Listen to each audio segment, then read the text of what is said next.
Hello everyone, it's Ty from DR Property Guys, and today I'm doing a video about 21 things that you no longer see in the Dominican Republic in 2023. Now, just to preface this, I've been living here 24 years and 99.9% of the time I've been living in the Sosua Cabarete area.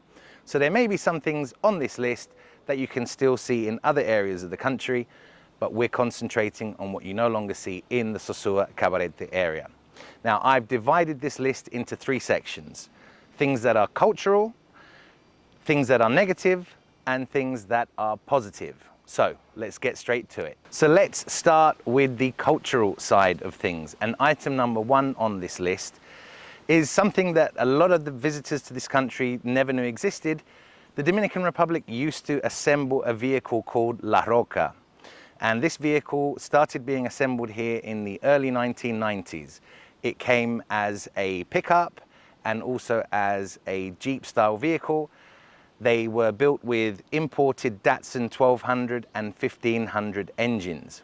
Now, that being said, it's not the first or only vehicle that's manufactured in the Dominican Republic. RM, RM or Cacique, which are actual military vehicles used by the Dominican military, are still produced here today. Number two on the list, El Lechero, or the Milkman.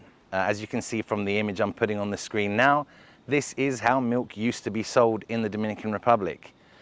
I'm happy that I can say that up until around a year ago, I still used to be able to buy fresh milk from my milkman because he used to graze his cows on the lot next to my house.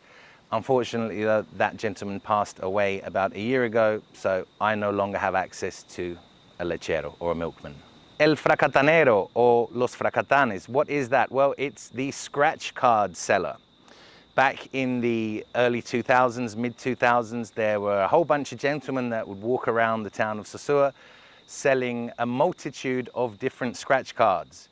And I remember you would buy as much as 100 pesos worth of cards, which at the time was a lot because they were 5 pesos each, and you'd spend minutes scratching away, seeing if you could win a grand prize. I never did, but I'm sure there's some people out there that took home the jackpot. You can still see some of these guys in the Central Park, El Parque Central de Puerto Plata, but you no longer see them walking around the town of Sosua as you used to before. Next item, number four, El Frio, El Yunyunero. Frio, I'm going to put a little video that I've borrowed from YouTube on the screen now, is basically part of Dominican cuisine. It's a block of ice that they scrape away to make it into kind of what you would call a slush puppy or something like that in Europe or the US. And they have a variety of different flavors: pineapple, strawberry, melon, different sorts of flavors that they would flavor this drink with. There used to be 2 or 3 guys doing that here in the Sosua Cabarete area. I haven't seen one for a long time now, though. The next item on the list is El Policia de Transito, otherwise known as Transit Police. Now, of course, today there is a whole branch of the police department dedicated to transit. They are currently known as DGCET, formerly known as AMET.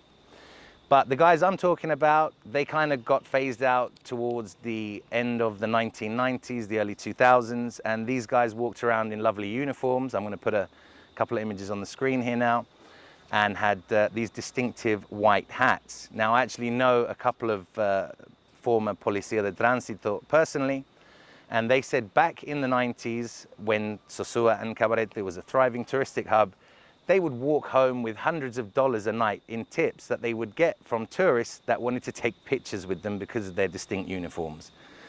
Sadly, the guys today are dressed in green, and well, the less we say about that, the better. The next item on the list, El Manicero, or the guy or girl that sells peanut butter, not peanut butter, but peanut brittle, almond brittle, sesame brittle, all sorts of sweet items made from different nuts. Now, back in the day, I actually many times had to have this for lunch as we were so busy. We didn't have proper time for lunch. But this seems to have phased out quite a bit as well. There used to be an abundance of young boys, especially, that would walk around towns selling these items. And although it's not a lost treasure, it's just not as popular as it once was. Next item on the list is El Cañero, or the sugarcane guy. There used to be a bunch of guys walking around the streets here with little carts filled with sugarcane that if you bought it from them, they would peel it and chop it up, give it to you in a small plastic bag so that you could chew on it. These guys are very far and few between now. Also, those on the side of the road that used to sell the sugarcane juice, you could just roll up, ask for a juice. They'd put it through either a mechanical or a motor operated machine and you'd have a fresh sugarcane juice. Unfortunately, this is very far and few between today. Another food item on this list that I haven't seen in many a year is El Vendedor de Huevos Hervidos, or the guy that sold boiled eggs. Would you believe it? There were kids that walked around with trays of boiled eggs and you bought them from them, they'd peel them for you, and you used to get toppings such as salt, vinegar, sometimes lemon. It was a cheap and easy way to get breakfast down you. Another food item, Los Esquimalitos, or Skim Ice. These were guys that walked around with portable refrigerators that had lollipop sticks in them, or frozen ice lollies. You couldn't really pass a day without having one, and they came in all different colors, reds, blues, yellows, oranges. I don't really remember what the flavors were. But unfortunately, it's hard to buy Skim Ice anymore. And look, they used to be as cheap as 5 pesos at a time. Very refreshing, especially on a hot summer's day. A final cultural or food item on this list is La Fritura, the fried meat stand. Although there are still many around in the area, they're just not as prominent as they used to be. I remember there were quite a few sort of opposite from the hospital in Puerto Plata.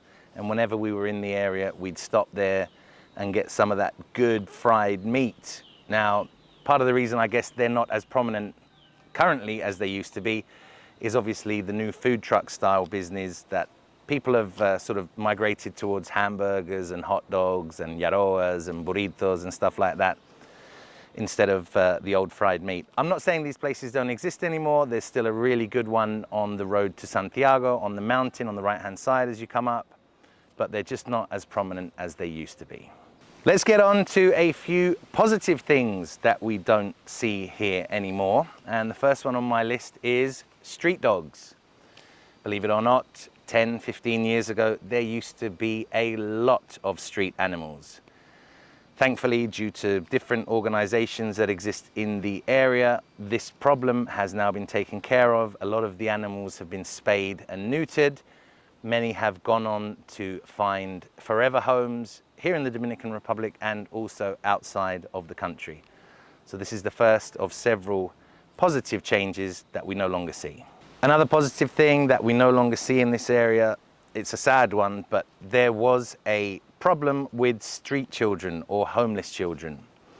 I remember back about 10, 15 years ago, there were a lot of orphans on the street, and sadly, some of them were addicted to smelling substances that we probably shouldn't go into here on this channel.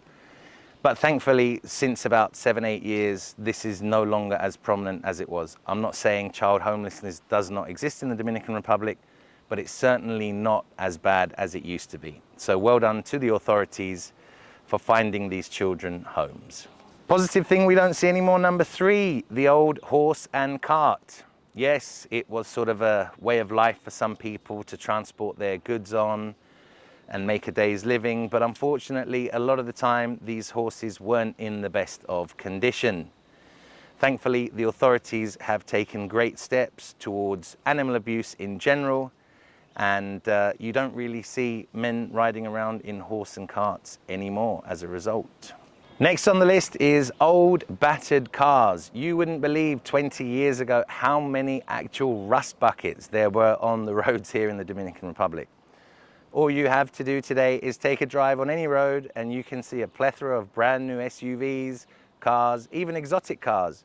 The car situation in the Dominican Republic in the last 20 years has changed drastically. One of my favorite advancements in this country has been the garbage situation. Take a look at these images on screen now. About 10, 15 years ago, there was a garbage problem in the Dominican Republic. There were a lot of these green or orange colored tanks where people would deposit their refuse, but unfortunately, the government wasn't doing a great job in picking it up. I can safely say that the current situation in regards to that has changed dramatically. I'm not saying there isn't still some trash on the streets these days, but the Sosua Cabarete area is a lot cleaner than it was 10 or 15 years ago. And finally, on this section of things that aren't around anymore, is the old Motoconcho carrying either a propane tank or four, a washing machine, laundry machine, a live pig, or a combination of the three. The Motoconchos here used to be able to carry 3, 4, 5 children and something else with them. Thankfully, the laws have changed and people don't do this anymore, as a lot of the time these things were quite dangerous. So now we're getting into the, is it positive or is it negative that we don't see these things anymore? Leave your comments below, let us know what you think. The first item on the list is La Limpiabota, or the shoe shine boy. So back in the early 2000s, I remember seeing many young kids, as young as 6, 7, 8, 9, 10 years old, out on the street cleaning shoes for a living. We also saw older people as old as 60. So these guys aren't doing that job anymore. Is that a positive or is it a negative? Let us know in the comments below. Another positive or negative is Hogar Crea, or Hogares Crea, which essentially is a Dominican drug rehabilitation institute. Now, what are we not seeing anymore? Back in the 2000s, you used to see guys that either did or claimed to work for this institution, either selling products or looking for donations. They walked around with ID cards, but could you ever really be sure that these guys worked for the drug rehabilitation program? I know there were a few guys that weren't, but they managed to say they were and sold the stuff or received donations. So is it a good thing or bad thing that these guys are no longer on the street asking for donations? A side fact is that Hogares Crea currently has 7 locations in the Dominican Republic that are designated to drug rehabilitation programs. It was hard for me to find a category for the next thing we're going to talk about, which is land crabs. Yes, land crabs. Is it a positive or is it a negative that we don't see them on the road anymore? We did used to see them, used to drive over them, there would be so many of them. And it's been a while since I've seen a land crab. Now, obviously, from the negative side, that it could be an ecological issue, that they're no longer in the numbers that they used to be, but it's also a positive that you're not running over them. I don't know, let me know beneath. And now for a couple of negative things that we don't see anymore. And the first one on the list is the Polaroid guy. Yes, back in the 2000s, you could go somewhere, you could go out to a disco, you could go out to a restaurant, and a guy would walk up to you with a Polaroid camera asking you if you wanted your picture taken. I think those were some really nice times, really nice mementos, but due to smartphones, etc., there's no longer a guy that will come up to you and give you that instant Polaroid moment. The final item on this list, I know it's a bit of a funny one, but there is some truth to it. Money on the street. Ask anyone that lived in this area in the 80s, in the 90s, in the late 2000s, and they will pretty much tell you that yes, you could go out for a night out and not spend any money. I've heard stories of people going to the discotheques here and there was just money on the floor that they would pick up and that would pay for their night of drinking. Believe it or not, it's true. Go ahead and ask someone that's been here and been through that. So that's it. I've come to the end of my 21 thing list that you no longer see in the Dominican Republic. I have on purpose left a few things out, potentially opening the door to a second video, but I would also like to hear from you. So please drop in the comments here below any things that you think I've missed out, things that you no longer see in the Dominican Republic. And if you have enjoyed this video, which I truly hope you have, do us a huge favor, click it there, the like, share and subscribe button. Thanks for watching. We'll catch you on the next one.